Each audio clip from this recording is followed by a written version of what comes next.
during his lifetime. Said last year's. All right, breakout company. You go first. All right, breakout company. I have OpenSea. So just to give you a sense of OpenSea's crazy growth, I had that too, by the way. started in 2017, and the bear market hit like pretty much immediately.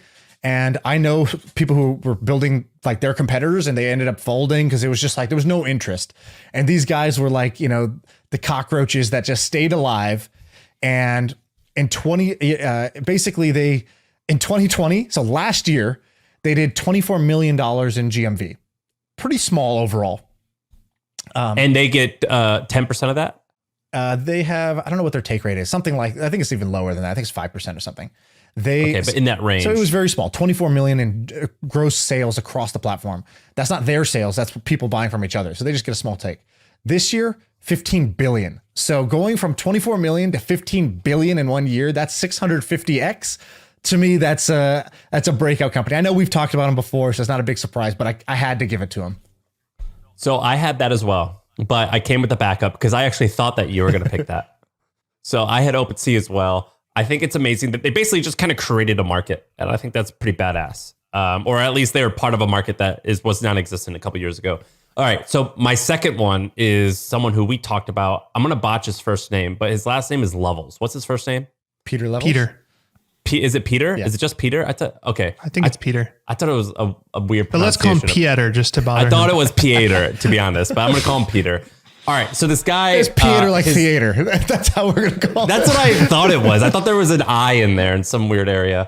All right, but we talked about this guy a couple episodes ago, but I've actually been paying attention to him for like 3 years. And as far as I can tell, it's a one-person business. And for the longest time, he would reveal all of his revenue. And for years, it was like $200,000 or $300,000 a year in revenue. And he has a bunch of different products. He's got nomadlist.com, remoteok.com, workers.co. He even has a cool website called Rebase, which is all about going to Portugal, moving to Portugal. So he's got like 8 different websites. For the longest time, only like $300,000, $400,000, $500,000 a year in revenue. Like neat, but not that cool. This year, he got close to $5 million in revenue. And for a one-person internet business, that's pretty phenomenal. And the remote thing has basically kind of caught up with him, and he's crushing it. And this guy's an artist. I love him. I think so. He's kind of his own entity. And I think that he, for me, was the breakout person of the year behind OpenSea. Yeah, I think like that guy kind of has my dream life, which is funny that I say that because I do own similar businesses. But I've always like fetishized the idea of being a one-person entrepreneur and being able to do that level of revenue. I just kind of got ahead of myself. And it's so interesting. I think I have a lot of respect for him because I think he still shares his numbers. Most of the guys that get to this scale, they almost always stop sharing because everyone realizes how much money they're making. I have a story of a guy who's going to come on the pod soon. And he, I've been talking to him, and he made 10 million a year in profit in the early 2000s from a lyric website. That was around for years. So I have a one-person. Wait, is it Maloon Tesovic? No, but he is. Because similar story. He's a Russian Jewish guy. Is that guy a Russian Jewish guy? Didn't that guy also make like a drink I don't know. company or He's something? Not a drink Eastern company. European. Oh, my guy? No. Okay. That guy Maloon, didn't he do something else that's really remarkable now? Like he did the lyrics thing, and isn't he doing some other interesting stuff? He works at Expa. Right. He's a partner at Expa. Gotcha. All right, Andrew, who do you have? Sam has this like weird indie breakout company. That's not a company. It's just Bro, I chose OpenSea. That's the most obvious one. I chose that. I love it. I chose that one too. So I had to get unique. So far, I'm Mr. Obvious. Sam's Mr. Suck Up, and let's see if Andrew's got something good here. So I wasn't trying to be better. I was just trying to be different. So if there's one thing I really, really don't like, it's middlemen, realtors, investment bankers, that kind of stuff. So I love this company, MicroAcquire. For a long time, if you wanted to buy a tech business, you were going to these crappy listing websites with really low, like really sketchy sites with really low quality businesses. And this guy, Andrew, basically came along and started this company called MicroAcquire. And it's for generally like profitable SaaS businesses on the web. And he's just done a really, really nice job of doing it. I'd say it's kind of like Zillow for buying a tech business. And I he kind of replaced Flippa and all these other kind of crappy websites. So I'm a big fan of what he's doing. And he's picking fights with just people. raised like $10 million or something like that. We're all investors, I think, right? I am. I didn't invest, but I think it's a good one. Well, I invested a very small amount, like $5,000 or $1,000 or something like tiny. But he's picking fights with people online too. He's kind of making himself to be a kind of a villain to a certain group of people, which we'll see if that ends up being a good idea. Who's he going after? I forget. Well, the funny thing is, I think he's going after like he's basically saying like he went after two groups. So he's like, first, like bootstrappers need like some love, like, you know, if you're a profitable company, like why is that getting no attention? And then the second thing is he's going after TechCrunch because they don't cover those types of companies. They basically work for the VCs. It's kind of like his angle. It's like it's a good angle. He created a rival publication, I think, called the Bootstrappers to just take a shot at TechCrunch. Of like, I will cover these companies if you guys aren't going to. But then the hypocrisy is that he's raising a bunch of venture capital. So I think, you know, that part, you know, breaks down a little bit. But I think he's doing a good job of picking a fight. And there's this general Twitter strategy, which is if you like totally sell out to your mission, which is like both a good and a bad thing. You could just like, there's a guy who I was friendly with, Chris Hurd. He created a company that's around remote work. And they help basically like manage companies like laptops and desks. Your desk setup when you work from home, they'll help you as a company manage your workers' desk setups. And so every tweet is just about how remote work is taking over and how everything else is going to die. And it'll just be, that's the propaganda machine. And you just keep beating that drum every day. Every day he just keeps talking about how the office is dead, remote work is going up. But he cannot be wrong. And and it's just like, you know, a total like brainwashing of content, but you know, it's pretty effective when people do that. I can't really bring myself to do that exactly, but it works. Okay. So I would give it to OpenSea. Oh, I'm getting it. Okay, great. I love it. Right? Yeah, great. MicroAcquire is cool, but OpenSea is just, there's levels. And MicroAcquire. Honestly, I would do yours, man. I think yours is the most unique, right? I think OpenSea had a big win, but it's like, you know, I think venture backed, kind of like of the moment crypto stuff. Mine, I think everyone knows about, but I think what Peter's doing is very unique. And it's just, when you think about lifestyle, I think he has the best possible lifestyle of any of the people you Andrew, mentioned. what's that story where a guy goes to a party hosted by whoever, like, you know, some Rockefeller type? It's like, you know, and his friend is saying, this guy's the richest man in the world. He's got everything. He's got this, he's got that. He's got cars, he's got servants, he's got everything.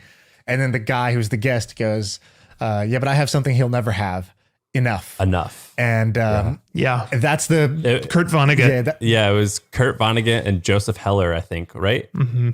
So that's the version of, you know, Andrew, you had Peter levels, but you didn't have enough. And so you kept going. And there's a part of you that envies that lifestyle still. All right, we're giving it to Sam. Well, and once you get an office, once you have employees, you have this beast to feed. Whereas Peter could just check out. Right. One of these days we should do a story of someone who has done that, who went one way and then just said, fuck it, we're going to go the opposite and went back. I love those stories. All right, I get this one. All right, so the unsexy, simple business that you saw this year. I'll go first. We talked about it. This guy named Quinn. I think his name is Quinn Emmett. Is that the guy's name? Snyder, right? Is it Snyder? I don't remember what it was. Shit. But he had a vending machine business. And he was just worked in sales at like some tech company. And I did like a little checkup on him. He's doing like $30,000 a month in revenue, and half of that is profit. And he basically started with $1,500. He's got some vending machines throughout his city. I forget where he is, California, I think. Started with $1,500. Now he has software that tells him when the things need to get refilled. And he says he only works 10 hours a week on it. I think that's pretty cool. I think that's pretty awesome. I love that. By the way, Quinn Snyder is a basketball coach. So he's definitely not Quinn Snyder. He's something else. I think it was Quinn Emmett. Andrew, who you got for best unsexy or simple business that you saw this year? I feel like you see a ton of these. So this is probably the easiest category for you. I see a lot, and I looked at a bunch of ones that people had brought us, and I can't really share, but this is one I came across recently that I think is genius. So some guy, he went and he basically built a fake interior of a private jet in Los Angeles. Like they used like a movie set or whatever, and then they just rent it out to influencers so that they can take photos where it looks like they're on a private jet, but they're not. And they charge $70 an hour. I think it's booked out like 12 hours a day, probably doing like 20 to 40K a month. And I can't imagine the margins would be less than 80%. And I was like, that's fucking amazing. You could just build this thing, hire a bunch of people in the movie business to build it over a weekend. And then, you can own that for like years. What was it called? It's LA Private Jet Studio. It's on Peer Space, which is like a photo shoot, like a studio listing site. I'll send it to you guys. That is so. That's a great one. All right, I have one. I'm going to steal this from our friend of the pod, Cody Sanchez. Sam, you sent this link earlier, and I think this is a great one. Did you take the one that I sent you? Because she has a bunch of good ones. That's what I'm taking. It was better than the one I had, so I was like, we'll use this one instead. So she, by the way, her TikTok is blown up. So she's always on my feed. I know. She's crazy. Dude, her last one just got 10 million views. That's insane. Like she has 500,000 followers now on TikTok. I always see them because I use TikTok a bunch. And I'm always like, in my head, I would just see like, I don't know, 30 comments. I'd be like, TikTok's so hard. And like when I saw that it actually has added up, it's just, yet another reminder of the value of just keep going, compound the wins over time. So she was doing this thing. She goes, here's a boring business that you love. And it's called American Striping. And all it is this woman owns this business and it just paints the white line that you need for like a road, like lane basically, or like a parking spot. It's like, I need to paint these white straight lines. And so she has this company, American Striping. I think it started about 3 years ago. And, $400,000 the first year, 7 million the second year, 15 million almost the third year, and just crushing it, just absolutely crushing it. And according to Cody, 70% profit. Yes, exactly. Some are 60, 70% profit margins.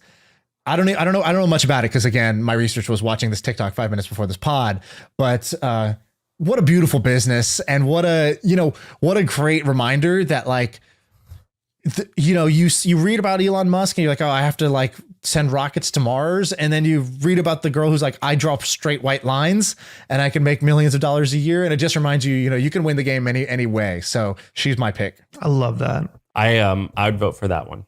Okay. I'm going to take that in honor of Cody. So we are at 1-1-1 right now. So we're one each. By the way, I have a little honorable mention here.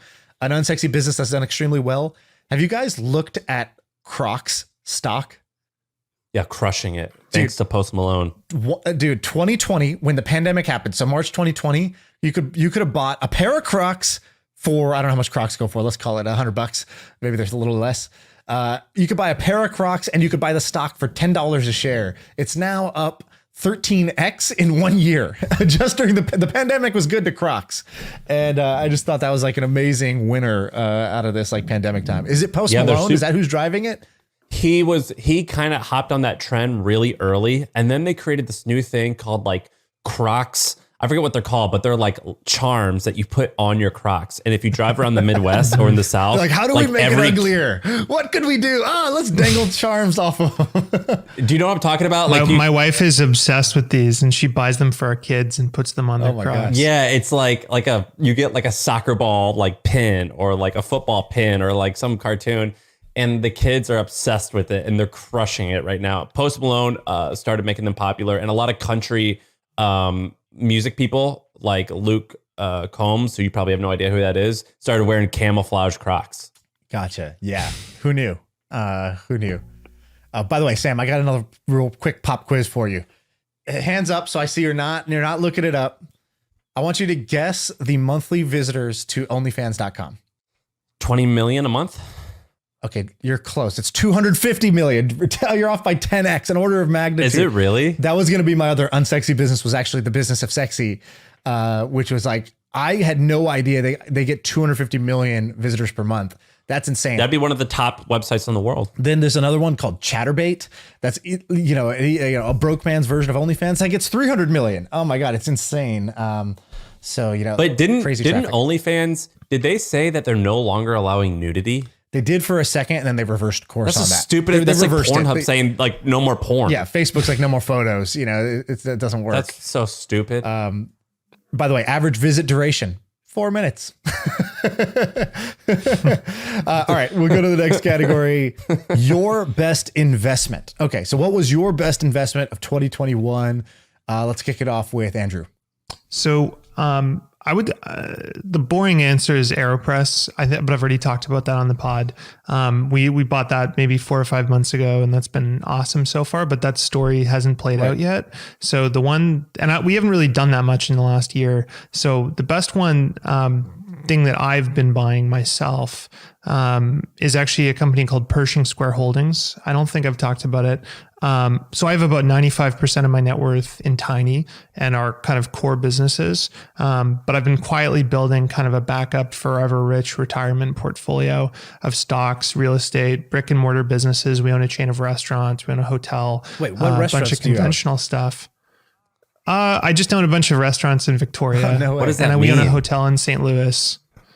Oh, with Marshall? Yeah, with Marshall, exactly. Is the hotel business cool? It's amazing. Basically, we bought this. We bought like a apartment building and converted it into all Airbnb. And we took it we bought it super cheap, and now it's yielding. Andrew, really are you nicely. a billionaire? Maybe you're my Billy of the year. I don't think not yet. Working on it. All right, but sounds like you had to think about it. That means you might be round upping to it. No, I don't think I am. I don't really have like a good picture on that stuff. That's a good answer, though. I don't. Businesses. If the answer is I don't think I am, then then that's a good sign. Yeah, what's that? People say I that don't. a lot, right? I don't spend a lot of time on that stuff because, a lot of people who are billionaires on paper, like, it doesn't really matter, right? You could invest in some startup. It could get valued at $20 billion. You can own 1%, whatever. Like I don't spend too much time on that. So anyway.